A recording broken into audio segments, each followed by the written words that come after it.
किसी चीज को पाने के लिए पूरी शिद्दत से लग जाए तो मान लीजिए कि सारी कायनात लग जाती है उसे मिलाने के लिए। कहने के लिए तो एक डायलॉग है, कोशिश कर ले अगर सोच ले और पूरी शिद्दत से लग जाए तो सारी कायनात साथ लग जाती है उसको मिलाने की। इतनी शिद्दत से मैंने तुझे पाने की कोशिश की है कि जर्रे जर्रे ने तुझे मुझसे मिलाने की साजिश की है। और दूसरा एक फिल्मी गाना है कि अपने लिए जिए तो क्या जिए, तू जी ये दिल जमाने के लिए।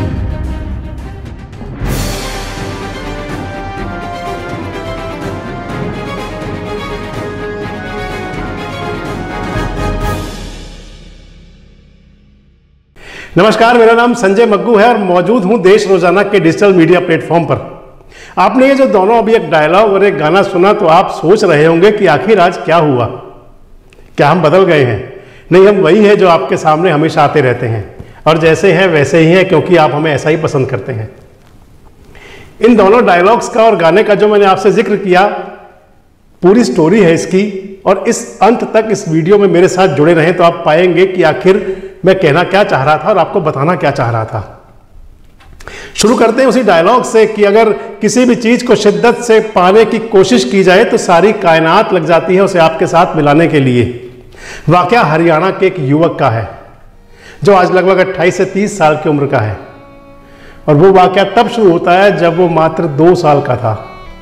जब 2 साल का था तो परिवार ने परिस्थितियां क्या रही होंगी ना उस बच्चे को पता होगा और ना आप और हम जान सकते हैं। लेकिन उसको छोड़ दिया जाता है बालग्राम में।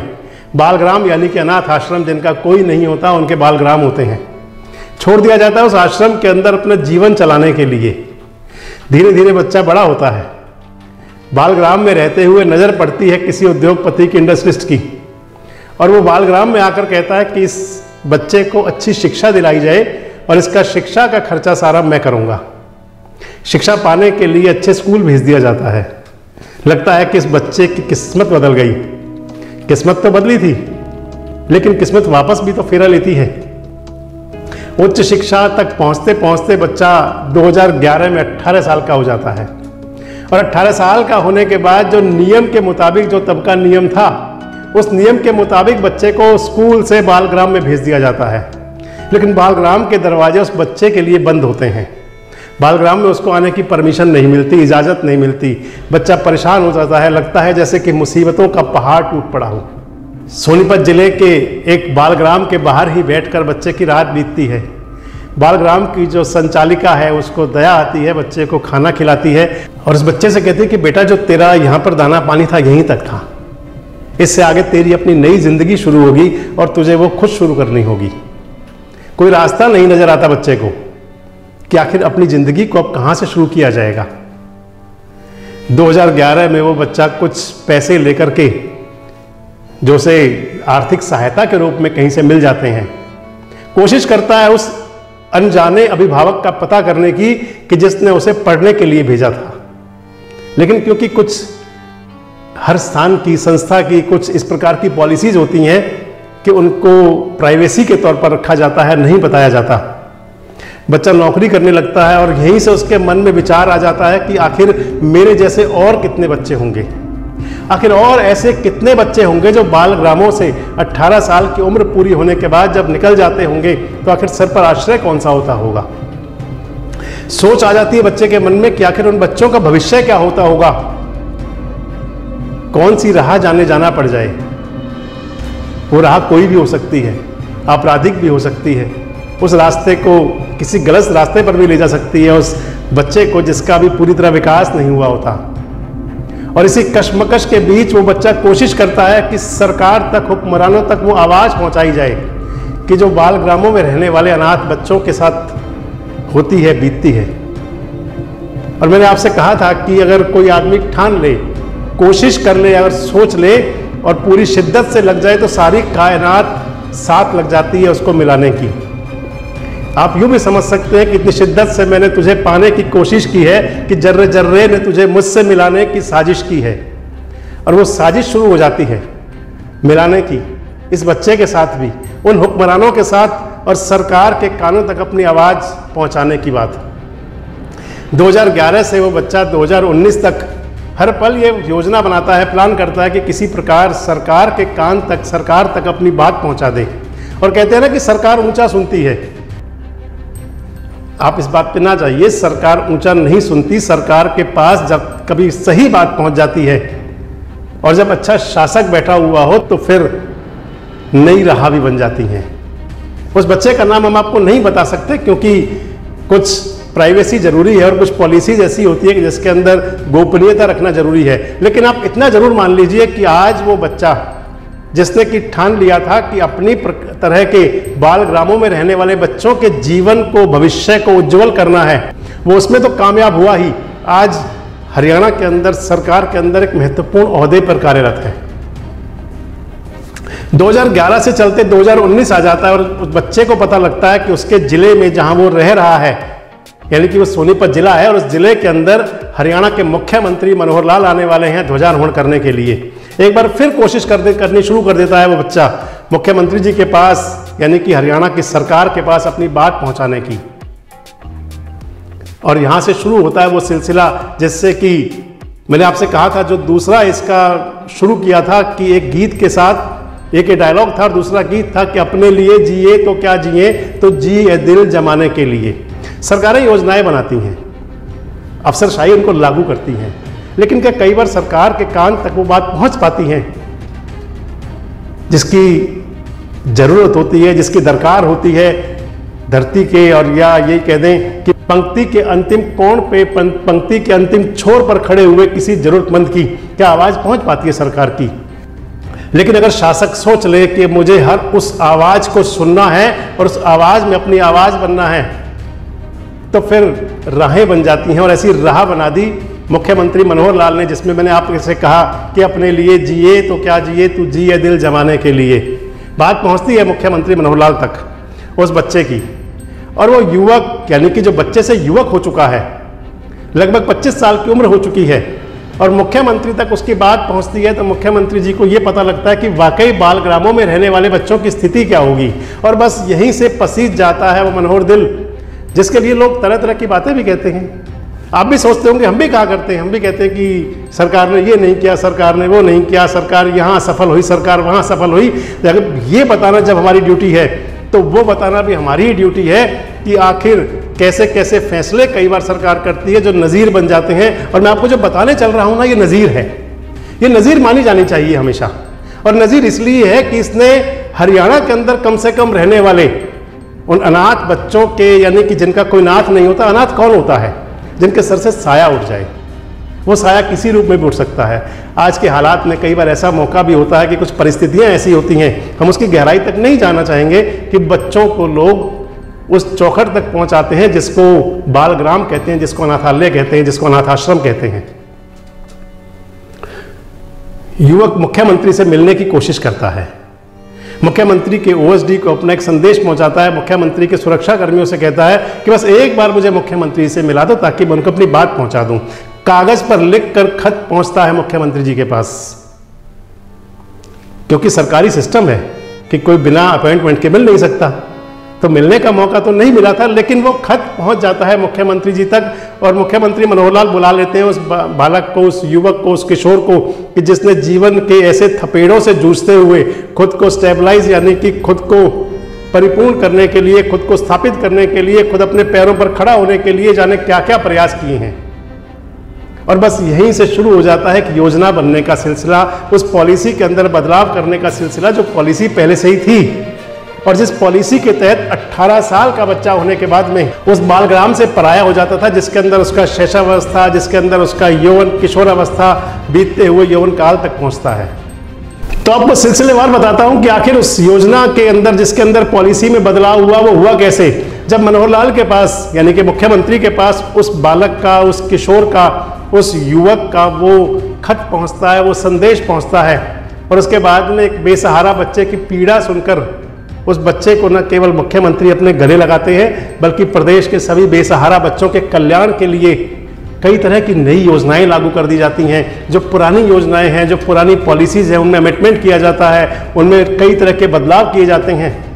और इस घटनाक्रम को आप यूँ समझिए कि हरियाणा के उस सोनीपत के बाल ग्राम में रहने वाला बच्चा यानी कि जिसका मैंने आपसे शुरू में जिक्र किया था, 2011 में जब 18 साल का हो जाता है, जब कानूनन बालग्राम के रास्ते, बालग्राम के दरवाजे उसके लिए बंद हो जाते हैं, जब उस मासूम के सिर पर मुसीबतों का पहाड़ टूट पड़ता है, जब वो मासूम, मैंने जो कहा कि शिद्दत से सोच लेता है कि उन सब तक वो चीज़ पहुंचानी है जिससे वो मरहूम है, पार्ट टाइम जॉब करते हुए अपनी पढ़ाई जारी रखता है वो किशोर, वो बच्चा।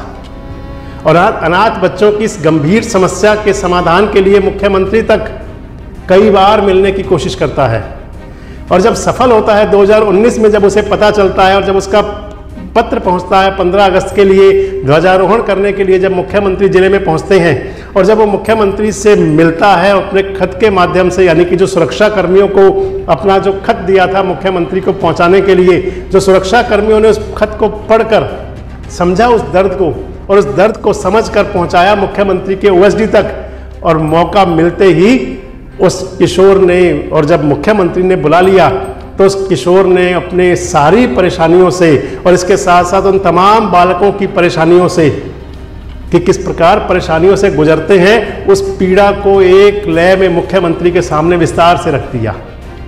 और उस मासूम पीड़ा को सुनकर मुख्यमंत्री मनोहर लाल का दिल भी बुरी तरह पसीज गया।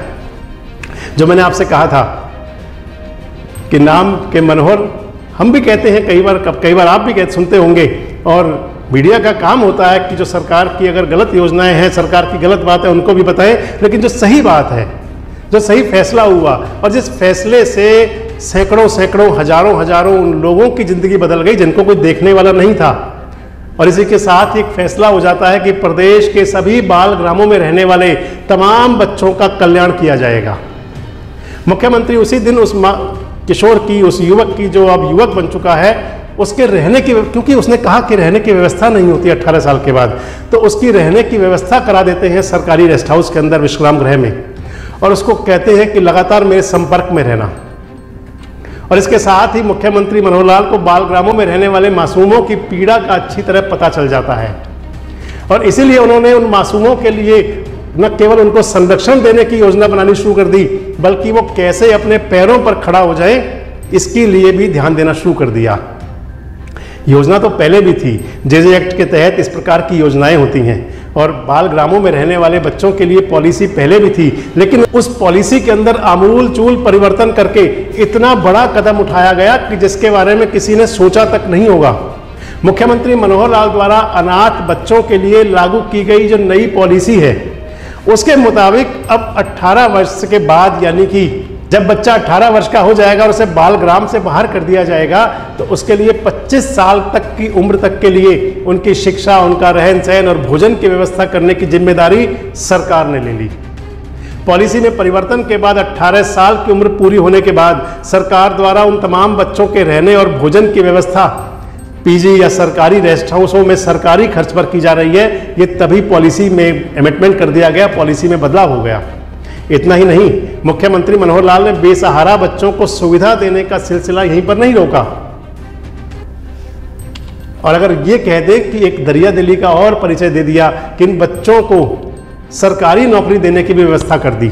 इसके पीछे की भी आपको कहानी बताते हैं कि जब भी कभी हम किसी भी नौकरी के लिए जब हम फॉर्म भरते हैं तो उसके अंदर माता पिता या गार्जियन का नाम जरूरी होता है। सिंगल मदर और सिंगल फादर भी चल जाता है, आज वो भी योजना बन चुकी, लेकिन ये योजना नहीं थी। और उसके अंदर भी बदलाव किया गया कि अब उन बच्चों को भी सरकारी नौकरी मिल पाएगी, और उसके अंदर स्पेशल छूट कर दी गई कि उनको कोई ना कोई सुविधाएं अलग से मिलेंगी, ताकि वो बच्चे जो कभी अपने शैशव अवस्था में अपनों से दूर होकर के एक अनाथ की तरह जीवन जिया हो, लेकिन वो आगे किसी के लिए भी सहारा बन जाए। 18 साल की उम्र पूरी होने तक यदि कोई बच्चा 10वीं या 12वीं कक्षा पास कर लेता है तो फिर उसे ग्रुप सी में बिना कोई परीक्षा दिए सरकारी नौकरी मिलने की व्यवस्था है। यदि वह स्नातक या इससे आगे की शिक्षा पूरी कर लेता है तो फिर वह ए और बी श्रेणी की नौकरी का भी हकदार माना जा रहा है। इसके लिए उसे परीक्षा तो देनी पड़ेगी, लेकिन परीक्षा देने के लिए उसे ईडब्ल्यूएस यानी कि आर्थिक रूप से कमजोर वर्ग की श्रेणी के बच्चों को जो लाभ मिलता है वो लाभ उन बच्चों को मिलना शुरू हुआ। यह सिर्फ घोषणा नहीं है, बल्कि ये सरकार द्वारा और मुख्यमंत्री मनोहर लाल द्वारा किया गया ये काम है जो वास्तव में हो रहा है, जो शुरू हो चुका है। जो युवक मुख्यमंत्री के पास इस वर्ग के बच्चों की गुहार लेकर पहुंचा था, मैंने आपको पहले ही बताया कि वो आज हरियाणा सरकार के अंदर एक उच्च पद पर कार्यरत है। उसके अलावा अब तक इस प्रकार के 11 बच्चों को सरकारी नौकरी मिल चुकी है, यानी कि जो बेसहारा बच्चे थे, जो बालग्राम से निकले, ऐसे 11 बच्चों को सरकारी नौकरी मिल चुकी है। 2 बच्चे और भी इस भर्ती की प्रक्रिया में शामिल हैं, यानी कि उनकी भी भर्ती जल्दी होगी। तो मुख्यमंत्री मनोहर लाल की जो नई पॉलिसी के मुताबिक नौकरी लगने के बाद भी 25 वर्ष की आयु या इससे पहले उनकी शादी होने तक उन बच्चों के रहने और खाने का इंतजाम सरकार ही कर रही है। वेतन जो होता है उनके बैंक खाते में जमा होता है और इस दौरान उन्हें वेतन का 20% जो उनके खाते में जमा होता है वो 20% तक निकालने की अनुमति है। जब बच्चा 25 साल का हो जाता है तो उसके पास खुद को स्थापित करने के लिए एक अच्छी खासी रकम उसके बैंक खाते में जमा हो चुकी होती है और उसके बाद वो अपने पैरों पर खड़ा होकर अपनी नई जिंदगी शुरू कर सकता है। सरकार ने बच्चों के लिए और भी अनेक काम किए हैं। सरकार ने और भी बहुत काम किए होंगे, आगे आने वाले एपिसोड में आपको बताएंगे भी। लेकिन सबसे जो दिल को छूने वाली बात थी और जिसने दिल को छुआ, क्योंकि मैं खुद उस युवक से भी मिला जिनके बारे में मैंने सब कुछ बताया, कि जिसने बाल ग्रामों में रहने वाले बच्चों की जिंदगी बदल दी, जिसके एक प्रयास से, यानी कि जिसने शिद्दत से प्रयास किया, सारी कायनात साथ मिल गई। और कहा था ना कि जर्रा जर्रा मिलाने की साजिश करता है, तो चाहे मुख्यमंत्री के सुरक्षा कर्मी थे, चाहे ओएसडी थे, बात सीएम तक पहुंची और एक काम हो गया जो होना जरूरी था। सबसे ज़्यादा एक हैरानी की बात और है कि इतना बड़ा जो सरकार ने पॉलिसी में अमेंडमेंट किया, हालांकि बहुत प्रचार कर होते हैं सरकारी योजनाओं के, तमाम आप देखेंगे तो सरकारी योजनाओं के प्रचार से अखबारों के इश्तेहार पन्ने आपको भरे हुए दिख जाएंगे, लेकिन जिस योजना के बारे में मैं आपसे बात कर रहा हूँ ना, जो अमेंडमेंट किया गया, इसके बारे में कहीं कोई प्रचार नहीं हुआ। और मुझे लगा कि जरूरी है कि ये बात जरूर हरियाणा के हर जन तक पहुँचे और हरियाणा के हर जन नहीं, देश के हर जन तक पहुँचे। और इस वास्तविक घटना की खबर देखने के बाद अब मैं आपके ऊपर छोड़ रहा हूँ कि आप अंदाज़ा लगा सकते हैं कि अगर कोई भी व्यक्ति जो शासक बन गया हो, जो सरकार में हो, जो मुख्यमंत्री हो, और अगर वो ऐसी योजना बनाता है, अमेंडमेंट किया जाता है, किसी बच्चे से मिलकर पॉलिसियों में बदलाव हो जाता है, तो मेरे द्वारा आपके सामने पेश की गई वो 2 पंक्तियां कि अपने लिए जिए तो क्या जिए, तो जिए दिल जमाने के लिए, क्या वो सटीक बैठती है या नहीं? कमेंट बॉक्स में आकर अपनी प्रतिक्रिया आप दे सकते हैं। और इस प्रकार की घटनाओं के, इस प्रकार के वीडियोस के लिए और इस प्रकार की योजनाओं की जानकारी के लिए हमारे साथ जुड़े रहें, देखते रहें देश रोजाना। नमस्कार, धन्यवाद। हमारे साथ जुड़े रहने के लिए देखते रहिए देश रोजाना का YouTube चैनल, सब्सक्राइब कीजिए। साथ ही देश रोजाना की खबरें सबसे पहले देखने के लिए प्रेस कीजिए बेल आइकन।